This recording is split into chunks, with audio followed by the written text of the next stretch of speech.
Again, guys, Happy New Year, everybody. So it's a new year, and one of the things that I love about New Year, and sometimes we love it and sometimes we don't always love it, but one of the things that I love about New Year is that New Year is a season of change. It's a time in our life when we hit the pause button and do a little bit of self-evaluation. We look at our life and our choices over the last year, and we kind of come up with these New Year resolutions. We zero in on these things in our life that we wish that we could do better. And so we come up with these New Year resolutions, and the idea behind these resolutions is that at the end of the new year, you want to be in a better place than where you were when you started it, don't we? We all want to change. We all want to improve in certain areas of our life. But one of the things that I've noticed, and I don't know if you guys have noticed this, but this year seems to be a little bit different than most years. And the reason I say that is because this isn't just the beginning of a new year. This is the beginning of a new decade, which is super weird, isn't it? How many of you are having a hard time saying 2020? Like, that's weird, writing it on checks and things like that. It's weird. It's the beginning of a new decade. And as I've been looking at Facebook and Instagram and social media, one of the things that I've noticed is that a lot of people, they're not just making New Year resolutions, that I've seen a lot of people making new decade resolutions, where people are just sort of looking at their last 10 years and the choices that they made, and they see how far they've come.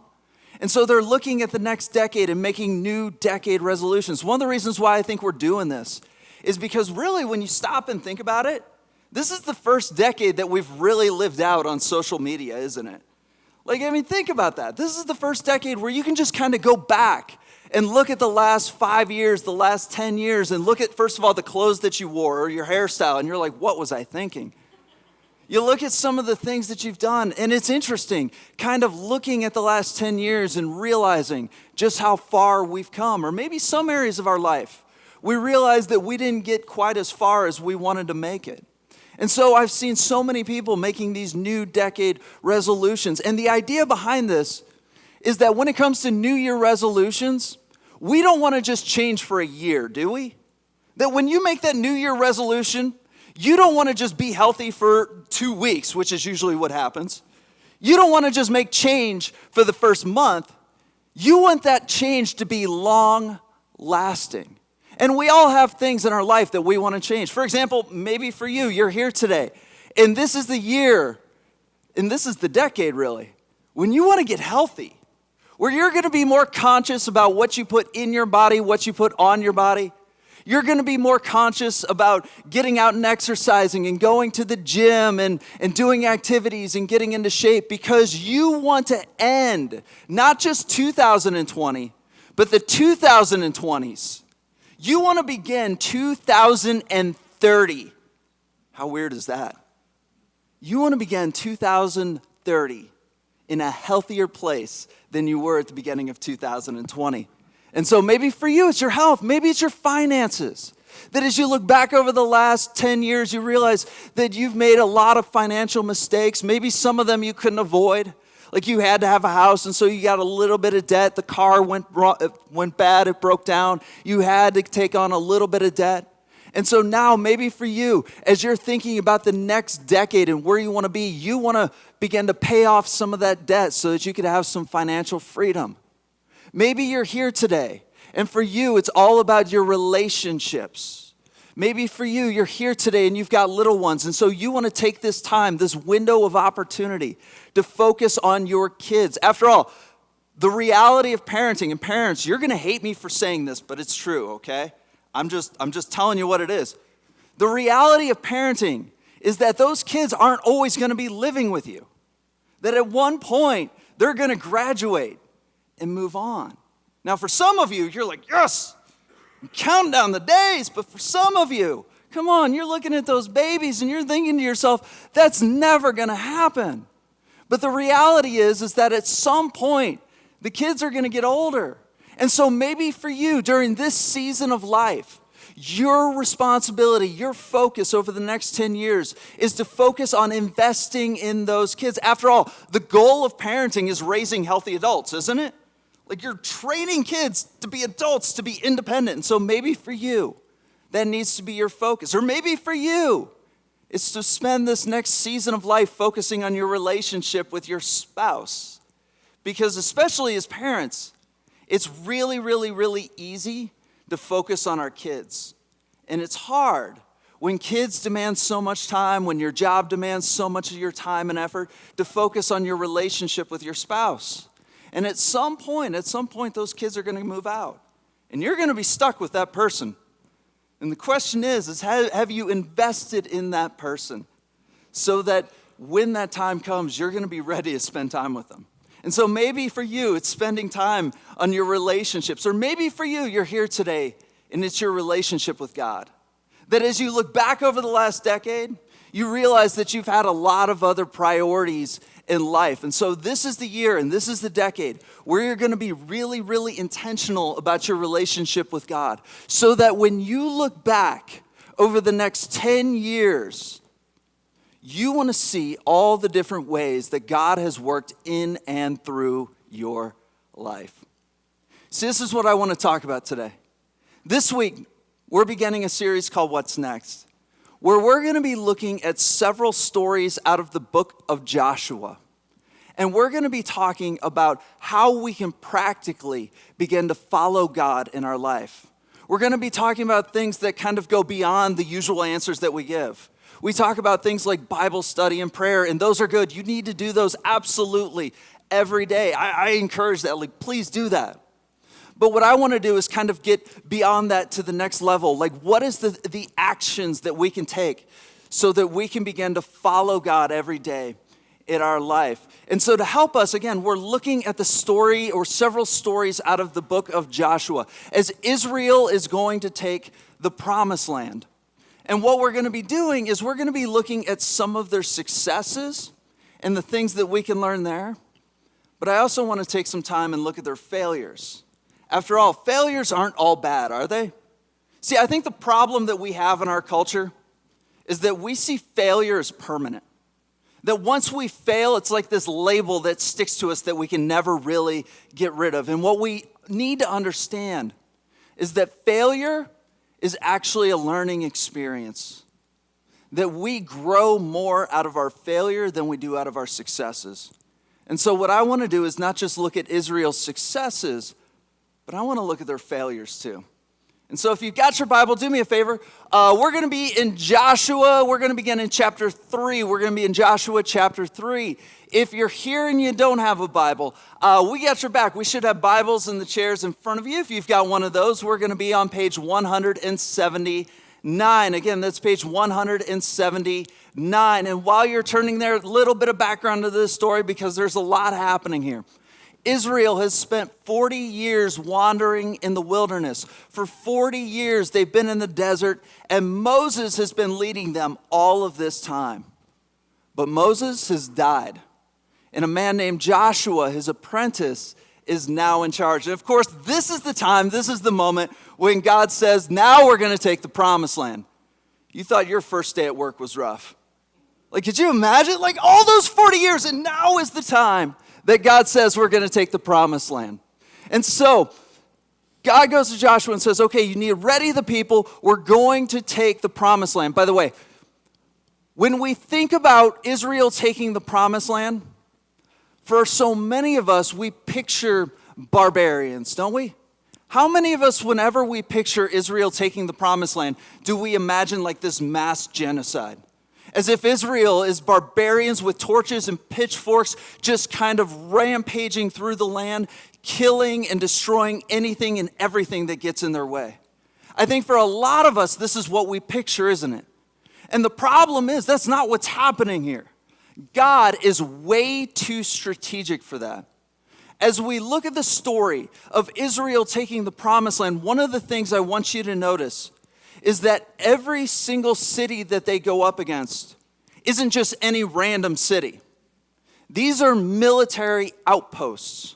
Some of them are bigger. For example, Jericho, the first one they come up across, is this massive military fortress. Some of them are smaller.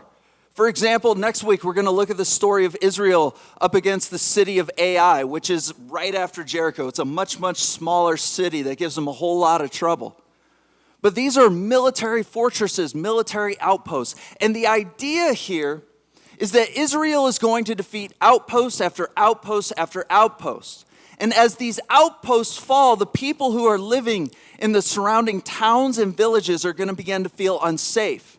And they're going to begin to retreat further and further and further into the land until they're totally driven out of the land. Does that make sense? This is why as you go through the Bible, it talks about it as they're driving them out of the land. Because they're hitting these outposts, and as the people feel unsecure, they're going to retreat further and further out. And so God goes to Joshua and says, okay, now's the time. Joshua rallies the people together and leads them down to the Jordan River. And that's where we're going to start. Joshua 3, beginning in verse 1, says this. The Lord said to Joshua, 3 verse 7, today I will begin to exalt you in the sight of all Israel, that they may know that as I was with Moses, so I will be with you. Let me explain this really quick. Israel is going through a transition of leadership. And whenever there's a transition of leadership, there's always this level of uncertainty, isn't there? There's always this what if question. What's it going to be like with the new person in charge? And I think that's especially true for Israel, because if you stop and think about it, Moses has been the guy. Moses has been the guy that God has worked through and spoke through for all of these years. And as you look at the story, they have been completely dependent on God throughout the story. God led them out of Egypt. God gave them bread in the desert. God gave them water from the rock. And every time God has spoken in and through Moses. If you're Israel, wouldn't you be wondering if God's going to speak through Joshua the same way he worked with Moses? Wouldn't there be a little bit of apprehension there? I mean, after all, if God isn't with him the way he was with him, then we're in really big trouble. And so part of what's happening here is that God is going to do something in and through Joshua to help give the people confidence that God will be with them no matter who is in charge. And so verse 8 continues.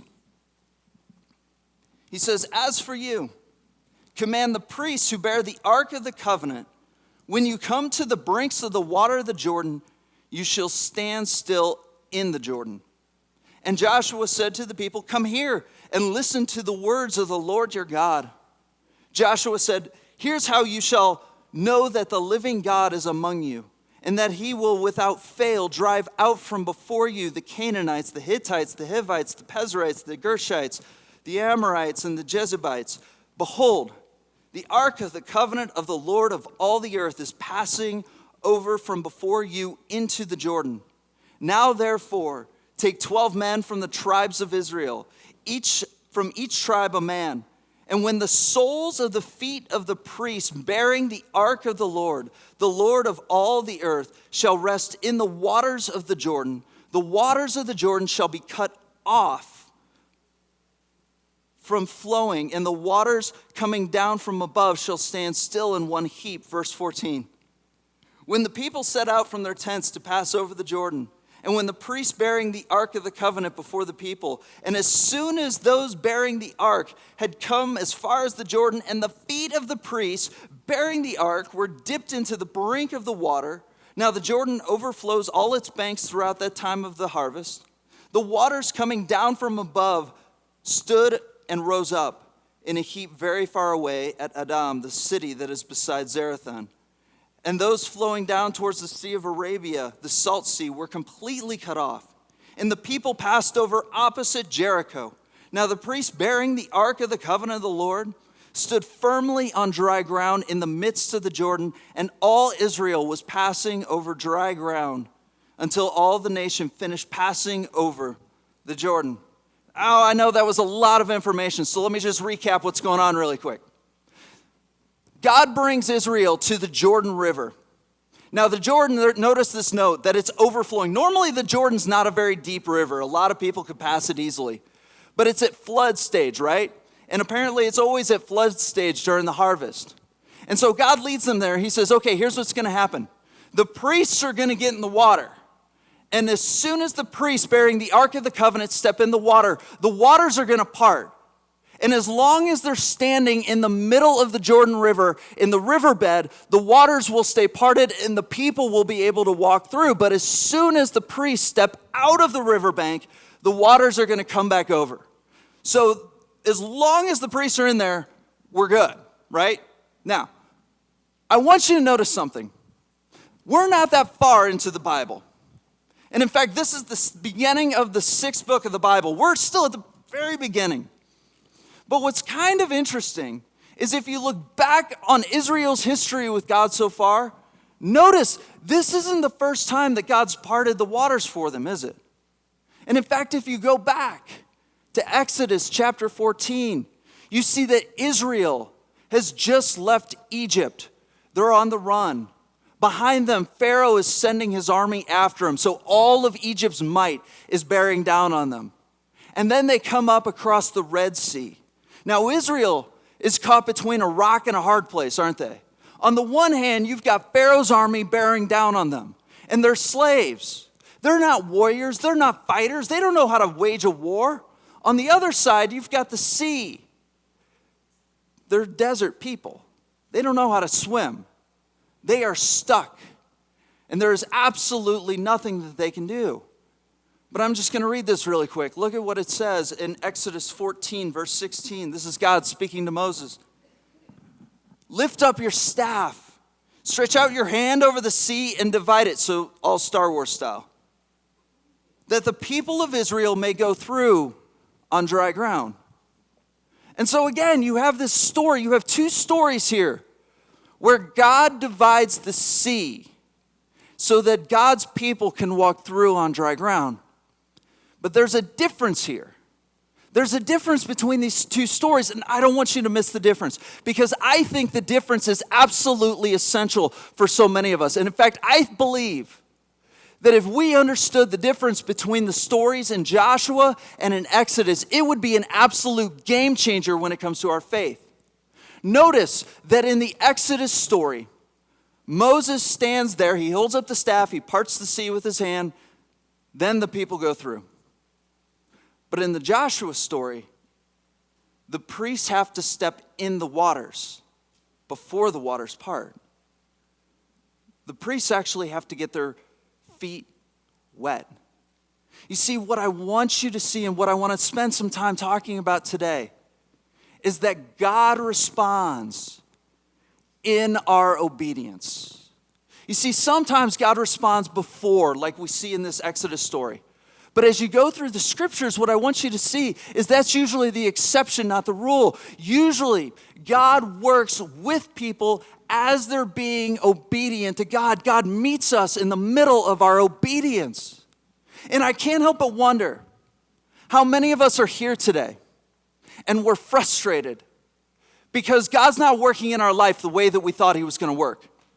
That God seems to be doing things in other people's life. You ever been frustrated by that? Did you ever hear stories of God working in other people's life? And you're like, where's mine? Like, God, why aren't you working in my life the way that you're working in their life? I can't help but wonder if the reason God's not working in our life the way that we're expecting him to work is because we're standing at the edge of the waters, never really stepping in. See, I wonder how much more God would work in our life if we actually got our feet wet. Because God responds to our obedience. God meets us when we step in the waters. God responds to our faith. And remember, when we talk about faith, faith is more than just believing something. Belief is an internal thing. We believe all kinds of things, don't we? For example, I'm willing to bet, and actually I'm going to say this, I hope you believe in things that you don't always post on Facebook. Maybe that's political. I don't know. I'm not saying, I'm just saying, right? We believe all kinds of things. But faith is more than belief. Faith is belief plus action. We talked about this last week, if you were with us last week.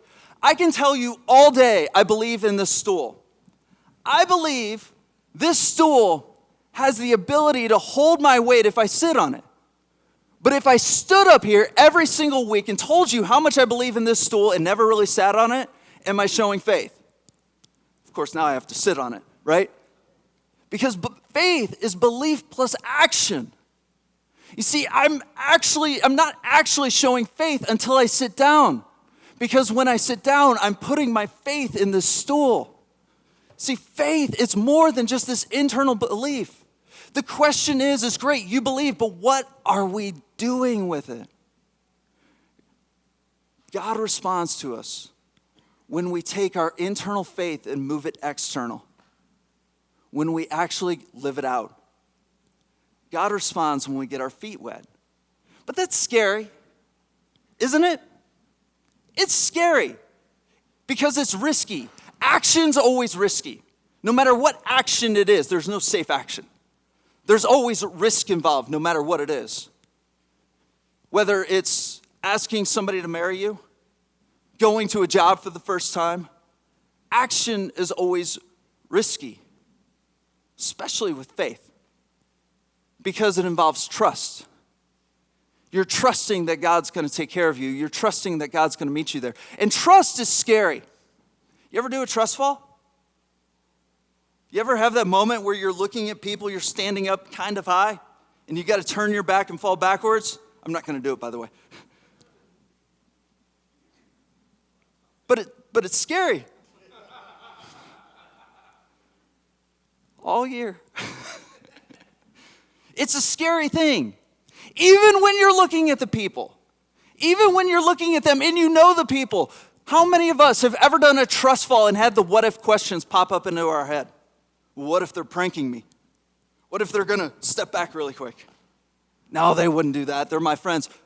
But what if they don't mean to? What if I'm too heavy and they can't hold me? What if they lose their grip and I slip and I fall? What if they're clumsy? And as soon as I fall, they lean forward and hit their heads together and drop me. Right? How many of us have ever been held back by the what if questions? Let me ask you this. When it comes to following God, how many of you have ever had that moment in your life when you felt like God was calling you to do something? Maybe he was calling you to have a conversation with somebody and you felt like, I need to do this. Or maybe God's calling you to go into a new profession or take a risk. I don't know what it is for you. But you felt like God was calling you to do something and you got met with the same what if questions. What if I fail? You ever ask that one? What about this one? What if God doesn't show up? That's scary. And I'm telling you, we've all been there, haven't we? We've all wrestled with these what if questions. And what happens here is these what if questions fill us and paralyze us with fear. And we end up missing out on the opportunities that God is putting right in front of us. By the way, just kind of my experience over years and years of life and ministry, God always shows up. He just doesn't always show up in the way that you expect him to show up. Usually, it's one of those things that you notice years later, you look back and you're like, wow, I never expected him to do that with that moment. See, in the times that it doesn't seem like God's showing up, those are the times that God's showing up in the biggest ways. And you only begin to see and understand as you gain a little bit of perspective, as you look back at the big picture of what God's doing. But it's tough and it's scary. You see, following God, stepping into the waters, requires courage. I think this is why at the beginning of Joshua, right after Moses dies, God goes to Joshua. In Joshua chapter 1, God's talking to Joshua. And over, he keeps saying this same phrase, be strong and courageous. Be strong and courageous. Be very strong and courageous. Over and over and over. Because following God requires courage, which is easier said than done. Do you ever try to just be courageous? You ever been scared and somebody told you to just stop being scared? That's ridiculous, isn't it? I mean, come on. Stop being scared. It's like saying stop being hungry. Okay. I mean, it's Christmas time. All that junk food, just don't eat it. How am I not supposed to eat it? Right? Don't be scared. Just be courageous. How am I just supposed to be courageous? It's a hard thing to do. The question we have to ask is, how do we find courage when we are met with the hard choices of life? I want you to notice the very next thing that happens in Joshua chapter 4. We're going to be in verse 1. When all the nation had finished passing over the Jordan, the Lord said to Joshua, take 12 men from the people, from each tribe a man, the ones you picked out earlier, and command them, saying, take 12 stones from here out of the midst of the Jordan, from the very place where the priest's feet stood firmly, and bring them over with you and lay down with them, so like a teddy bear, lay down with them in the place where you lodge tonight. And so God says, okay, here's what I want you to do. While the waters are parted, after everybody crosses through, I want those 12 guys to go back in the middle. Which, I don't know about you, but if I'm those 12 guys, I'm thinking how much longer those waters can hold. I mean, let's be honest. If we saw the waters parted, how many of us would kind of rush through as quickly as we could? I just want to get through to the other side. Now these guys have to go back. And then God says, I want you to take 12 stones, one for each tribe, and understand these stones are big. Later it says they're going to carry them on their shoulders. And the question we need to ask is, why are they carrying stones? Why does God command them to take stones out of the Jordan? Verse 4. Then Joshua called the 12 men from the people of Israel, whom he had appointed, a man from each tribe. And Joshua said to them, pass on before the ark of the Lord your God into the midst of the Jordan, and take up each of you a stone upon his shoulder, according to the number of the tribes of the people of Israel, that this may be a sign among you. Look at this. When your children ask you in times to come, what do these stones mean? Then you shall tell them that the waters of the Jordan were cut off before the ark of the covenant of the Lord. And when it passed over the Jordan, the waters of the Jordan were cut off. So these stones shall be to the people of Israel a memorial forever. You see, one of the ways that we find courage in the hard times is to remember. To remember the big things that God has done in and through our lives before. And the problem is that whenever God works, whenever big things happen, I think a lot of times we say to ourselves, I'll remember that. I'll never forget that. That was so big. It was so huge. How could I ever forget that? And then I forget it. Did you ever do that? Did you ever tell yourself that something was so awesome, I'm never going to forget it? And then time goes by, like a week, and you're like, oh, I forgot about that. See, we have a really bad habit of forgetting. And so what God is saying here is that the way that we find courage is to remember. And the way that we remember is by doing something to help us remember it. For them, it was a memorial stone. But for us, it might look different.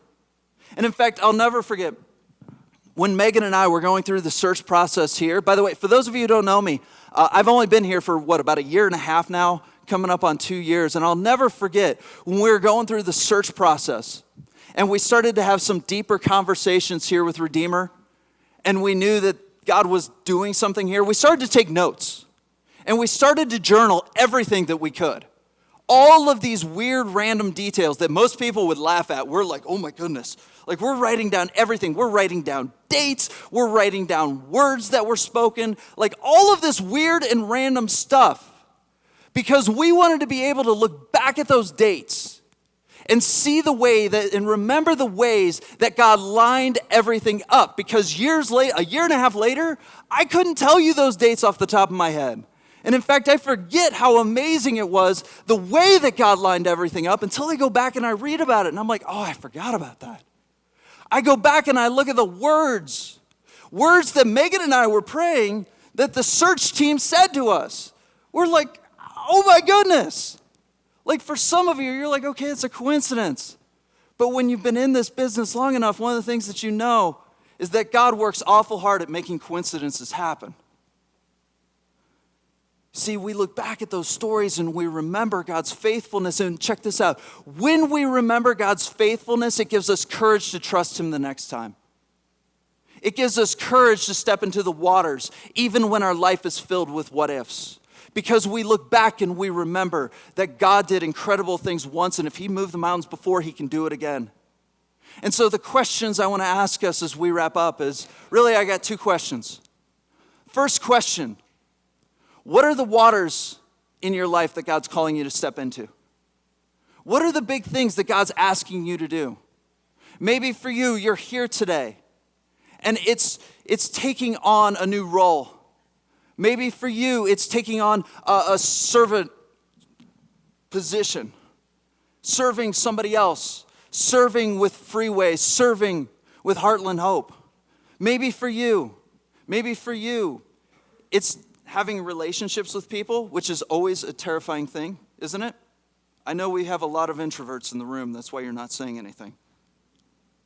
But maybe for you, it's having a conversation with somebody. It's building a relationship with somebody. Maybe for you, God's calling you to a whole new thing. I don't know what God's doing in your life. What are the waters that God is calling you into? Second question, what are you going to do to remember it? Because if you don't intentionally remember it, you'll forget it. If you don't go out of your way to remember what God's doing, I'm telling you, as time goes on, those memories will fade. And so how are you going to remember it? Maybe for you, it's like me, you're going to journal everything. Maybe for you, you've got to have something more physical or tangible. Maybe for you, it is a stone. Maybe for you, it's something that's right there whenever God is working. But what are the ways that you are going to intentionally remember so that the next time God calls you to step into the waters, you can look at that stone, you can look at that journal, and remember that if God was faithful once, he's going to be faithful again. Because God always, always, always, always, always is faithful, and he will meet us in our obedience. What are the waters that God's calling us to step into this week, this month, this year, and even this decade? Let me pray for us. God, I thank you so much for today. God, I thank you for your faithfulness. That even when we struggle, even when we are filled with questions of what if, whenever we're filled with questions of fear and doubt, God, that you are still faithful. That you're with us. God, that you will meet us in the waters. God, I pray that you would show us the next steps that you're calling us into. Maybe that's the next step of stepping into a relationship. Maybe it's just something as simple as signing up for small groups. Maybe it's serving. Maybe it's just going out of our way to talk to somebody we know we need to talk to. I don't know what it is. God, I pray that you would put a spotlight in our life on the things that you're calling us to do. And give us the courage to say yes. And as we say yes, help us to intentionally remember, because we know that you're going to show up in a big way. And when you show up, we need to remember so that the next time we will be reminded of your faithfulness. God, thank you again for today. For it's in Jesus' name we pray. Amen.